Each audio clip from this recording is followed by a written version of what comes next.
네, 지금 영상에서 보이는 모습이 사찰 모기 퇴치를 하면서 발견한 모기 모습입니다. 여름철, 장마가 끝나는 시점에서부터 물이 고여지는 곳이 많아지기 때문에 이런 곳들을 처리함으로써 모기를 퇴치할 수 있습니다. 그럼 저희가 어떻게 사찰에서 발생한 모기를 퇴치할 수 있는지 한번 알아보겠습니다.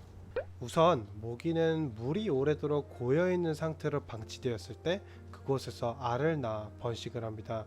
모기의 종류로는 대표적으로 도심 속에서 제일 흔한 빨간집 모기와 사안에서 주로 발생하며 아디다스 모기라고 불리는 흰줄순 모기, 그리고 농촌에서 주로 발생하고 일본 내염을 일으키는 작은 빨간집 모기 등등 많은 종류가 있지만, 대체로 도심 속에서 보이는 모기는 정화조, 하수구, 화단, 타이어와 같은 물건에서 비가 온 뒤 물이 고여서 발생하는 것이 대부분입니다. 지금 요번 사찰에서도 역시 모기가 갑자기 급증했다고 연락을 받았었는데, 방문을 해서 자세히 보니 지하 주차장 쪽 쓰레기 쌓아놓는 곳 부근에서 하수구가 나 있었고, 지금처럼 그곳에서부터 모기가 발생해 사찰 전체로 퍼져나간 것이었습니다.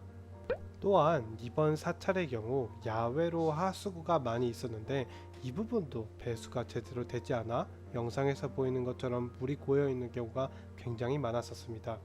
한번 자세히 보겠습니다. 지금 물이 고여 있는 모습이 보이시죠?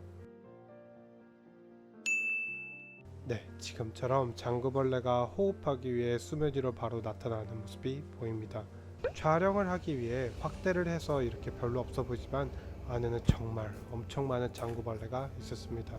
바로 이 때문에 사찰에서 그토록 많은 모기가 보인 것이었습니다. 그리고 사찰의 경우 조경을 하기 위해 지금처럼 대리석으로 된 조형물을 설치하는 경우가 많습니다. 이번 사찰에서도 역시 지금처럼 대리석 위에 물이 많이 고여져 있었고, 이곳에서부터 모기가 번식을 한 것이었습니다. 이제 이런 곳에서부터 모기가 발생된다는 것을 알았는데 어떻게 처리를 할 수 있을까요? 상황마다 다 다르겠지만 이번 사찰 시공 사례를 예로 들면, 지하의 경우 고여있는 물은 약품으로 처리를 하고, 모기는 지금처럼 태어난 물 주위에 안착해 있는 경우가 많아 그 벽을 약품으로 처리하여 모기가 벽에 붙을 시 약품이 묻어 죽게끔 하도록 하였습니다. 야외의 하수구의 경우 같은 방법으로 고인 물은 약품으로 처리를 하고, 하수구의 벽은 만들어진 지 오래되어 갈라진 경우가 많기 때문에 모기가 그 속까지 있을 수 있어 이를 신경 써가며 약품으로 깊게 처리를 하였습니다.